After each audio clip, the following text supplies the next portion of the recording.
Le bureau est devenu l'un des premiers champs de bataille spirituelle du 21e siècle. Chaque matin, des millions de personnes se lèvent, le cœur lourd, avec une boule au ventre. Pourquoi? Parce que leur lieu de travail est devenu une source de stress, d'anxiété et de douleur. On parle de commérage incessant, le comportement toxique numéro 1 selon les experts. On parle de ce collègue systématiquement négatif qui draine l'énergie de toute une pièce. On parle de ce manager qui s'attribue tous vos succès, mais vous fait porter la responsabilité de chaque échec. Ce n'est pas juste une impression.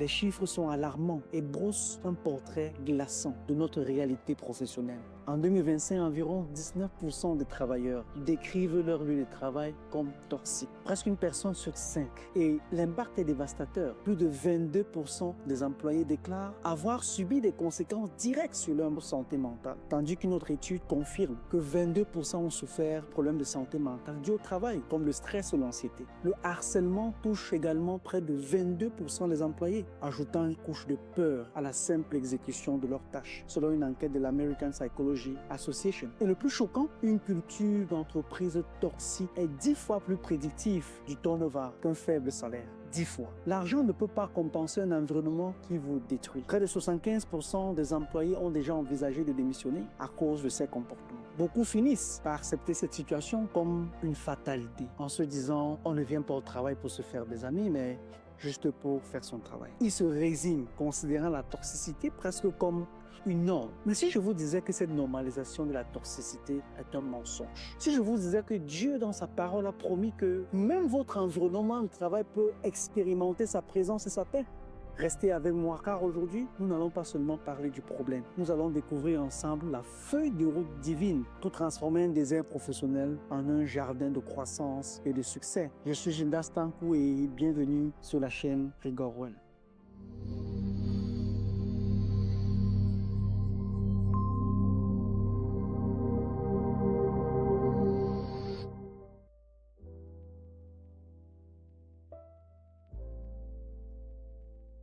Nous allons parler d'une expérience, l'expérience d'un leader que je connais, d'un entrepreneur chrétien qui a fait la différence. Comme beaucoup, il a observé le monde des affaires et a dû admettre une vérité difficile, que ce monde est souvent marqué parce que l'homme a de plus mauvais en lui. Il a compris que le péché, qui signifie bibliquement manquer la cible, est la racine qui produit par défaut des environnements professionnels toxiques. Sans une intervention extérieure divine, la tendance naturelle est le chaos. Fort de cette prise de conscience, il a pris une décision radicale dès le début de son parcours. Tenez bien, il a refusé de bâtir et de travailler dans un environnement toxique. Il s'est dit, avec l'aide de Dieu, je vais créer un endroit où les gens sont heureux de travailler, un endroit qui reflète les préceptes du royaume. Mais la décision ne suffit pas. Le chemin a été semé d'épreuves. Il s'est engagé à être un leader différent, un leader qui craignait Dieu. Il a commencé à investir dans ses collaborateurs, pas seulement avec de l'argent, mais avec son temps. Des centaines d'heures de coaching personnel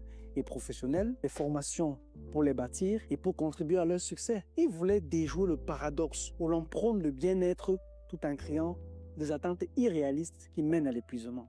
Il voulait une culture authentique, pas une utopie de management qui ignore les complexités humaines. Et c'est là qu'est venue la première épreuve du désert. Des employés en qui il avait investi toute son énergie sont partis, parfois de manière ingrate, laissant un goût d'amertume et de trahison. Et le doute s'est installé. Et il s'est dit, à quoi bon? Est-ce que ça vaut vraiment la peine? Suis-je pas en train de poursuivre, disons-le, un idéal qui ne mène qu'à la déception et au burn-out? La réalité complexe des relations humaines semblait plus forte que son idéal. Cette situation me rappelle de l'histoire de David, dans le palais du roi Saül. David était oint.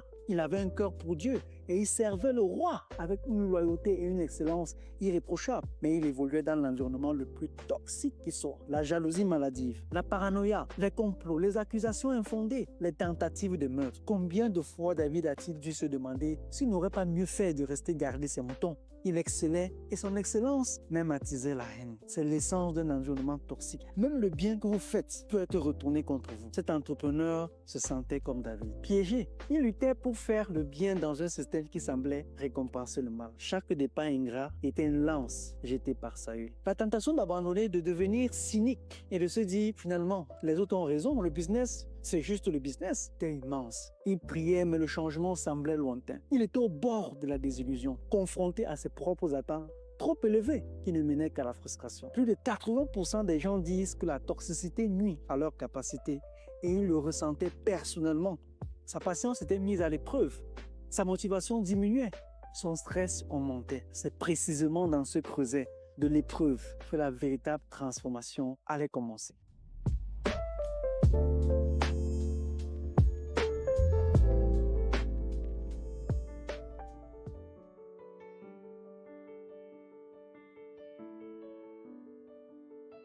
Le véritable point de bascule n'a pas été une nouvelle stratégie de management ou un nouveau plan d'affaires. Ce fut une révélation spirituelle profonde. Il a compris que son combat pour une culture saine n'était pas un combat contre des personnes, mais un combat spirituel. Il a réalisé que la toxicité est comme une mauvaise herbe. On n'a pas besoin de la cultiver pour qu'elle pousse. Un champ laissé à lui-même sera inévitablement envahi par les mauvaises herbes. En revanche, un champ qui doit produire des fruits demande un travail intentionnel. Il faut nettoyer, sarcler, engraisser, arroser. Le travail, ce n'est pas de faire pousser le fruit. Ça, c'est l'œuvre de Dieu. Le travail, c'est de créer l'environnement où le fruit peut pousser. Sa perspective a changé radicalement. Son rôle n'était pas de bâtir une entreprise parfaite, car elle est composée de pécheurs. Son véritable rôle en tant que leader chrétien était d'être un intendant, un gérant. Oui, un gérant des ressources de Dieu et surtout un gérant des créatures de Dieu. Ses collaborateurs ne lui appartenaient pas, ils appartenaient à Dieu et il aurait des comptes à rendre sur la manière dont il en avait pris soin. Cette prise de conscience a tout changé. C'est ici que le verset de Romains 12, verset 2 a pris tout son sens pour lui. Ne vous conformez pas au siècle présent, mais soyez transformés par le renouvellement de l'intelligence afin que vous discerniez quelle est la volonté de Dieu, ce qui est bon, agréable et parfait. Le renouvellement de son intelligence a été de passer de, et c'est très important, comment puis-je construire une entreprise à succès, à comment puis-je construire une culture où l'Esprit de Dieu peut œuvrer et transformer les cœurs. Wow! Il a compris que le changement extérieur durable ne pouvait provenir que d'une transformation intérieure, modélée par les préceptes de Dieu. Il ne s'agissait pas d'amener l'Église dans l'entreprise, mais de laisser les principes du royaume de Dieu infuser chaque processus, chaque décision, chaque relation. Il a compris que la culture n'est pas une religion, mais l'expression visible des valeurs qui animent les cœurs. Cette nouvelle perspective a tout changé. Il n'était plus une victime de la toxicité, il était un cultivateur mandaté par Dieu pour établir un avant-poste de son royaume en plein cœur du monde des affaires.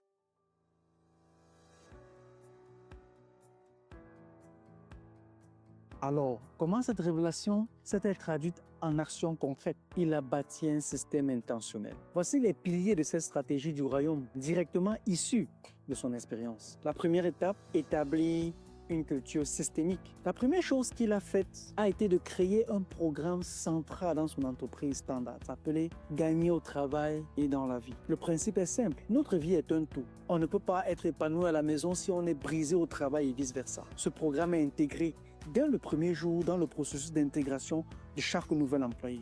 Pourquoi? Parce que la culture doit être le fondement, pas une décoration. On établit les règles d'un royaume sain avant que les vieilles habitudes du monde ne puissent s'installer. Ce qui nous mène à l'étape 2, qui est bâtir la confiance et déclarer la guerre à la médisance. De ce programme est née une initiative nommée Peace Steward, centrée sur la confiance à tous les niveaux. Confiance en soi, confiance dans les autres, au sein des équipes et sur le marché. Avec une règle d'or non négociable. On parle aux gens, pas dans le dos des gens. Le commérage, identifié comme le comportement toxique numéro 1 en entreprise, y est activement combattu. Si vous avez un problème avec quelqu'un, vous avez la responsabilité d'aller lui parler avec respect et amour. C'est un principe biblique sain. Va et reprends-le entre toi et lui. C'est ainsi qu'on tue la rumeur et la division à la racine. Puis, à l'étape 3, instaurer la sécurité psychologique par le feedback et le droit à l'erreur. Savez-vous que les employés dans des environnements toxiques peuvent être jusqu'à 10% moins productifs? La peur paralyse. Pour contrer cela, il a instauré une culture où le feedback est un cadeau. Tout le monde, du dirigeant au stagiaire, est formé à l'art de donner et de recevoir des retours constructifs. Plus important encore, il y a le droit à l'erreur. L'échec n'est pas une condamnation, c'est une opportunité d'apprentissage. Quand les gens savent qu'ils peuvent échouer sans être humiliés, ils innovent, ils osent, ils grandissent et la productivité explose. Et à l'étape 4, modeler un leadership de service et de redevabilité. Dans la Bible, Dieu donne des instructions claires au roi sur la gestion de son peuple. Le roi devait se souvenir que sa position était un privilège et qu'il rendrait des comptes à Dieu. Le leader en entreprise est dans la même position. Il a compris que tout monte ou tombe avec le leadership. Le leader doit être le premier à modeler la culture, à démontrer sa crainte de Dieu dans ses décisions et les traitements de ses collaborateurs. Il ne tolère ni l'orgueil, ni le mépris, ni le vol de mérite. Il est le gardien de la brèche, le protecteur de la culture.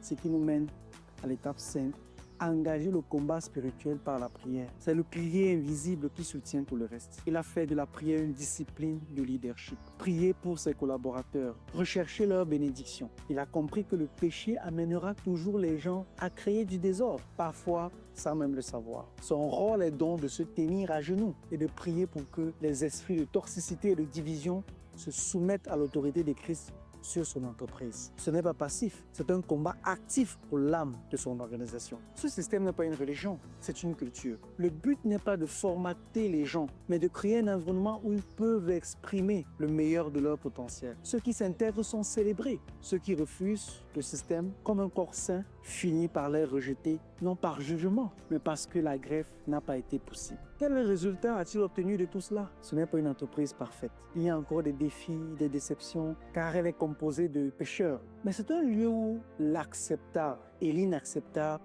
sont clairement en défi. C'est une entreprise où la majorité des collaborateurs s'épanouissent, où la productivité est élevée et où la présence de Dieu est une réalité tangible. Un endroit où les gens sont heureux de venir travailler. Créer intentionnellement un tel environnement, une œuvre divine. Et je veux vous convaincre aujourd'hui que ce n'est pas une perte de temps, mais un mandat. C'est le mandat de tout entrepreneur, de tout manager, de tout employé chrétien qui refuse de laisser son environnement de travail au hasard. Les préceptes de Dieu regorgent d'outils pour vous aider à y arriver. Et je vous le promets, les avantages seront toujours plus importants que les inconvénients. Peut-être que vous m'écoutez et que vous n'êtes pas un leader. Vous vous sentez impuissant, comme une simple pièce dans une grande machine toxique. L'exploit existe aussi pour vous. La première étape est de changer votre propre perspective et vos propres actions. Alors par où commencer? Ici et maintenant. Premièrement, si vous voulez creuser ces stratégies et commencer à les appliquer, j'ai créé un guide gratuit pour vous, qui s'appelle les 5 piliers d'un environnement de travail béni. Le lien est juste en dessous dans la description. Téléchargez-le, c'est mon cadeau pour vous. Deuxièmement, si ce message a résonné en vous, abonnez-vous à cette chaîne et activez les notifications. Dans la prochaine vidéo, nous aborderons la question cruciale de comment gérer un collègue toxique quand on ne peut pas changer l'entreprise. Vous ne voulez pas manquer ça, bien sûr. Le plus important, je veux vous entendre partager dans les commentaires une situation que vous avez vécue, une victoire que vous avez remportée sur la toxicité ou simplement ce que vous avez retenu de cette vidéo. Votre témoignage peut être la clé pour quelqu'un d'autre. N'oubliez jamais, votre lieu de travail n'est pas condamné à être un champ de bataille. Avec Dieu, il peut devenir votre terre promise.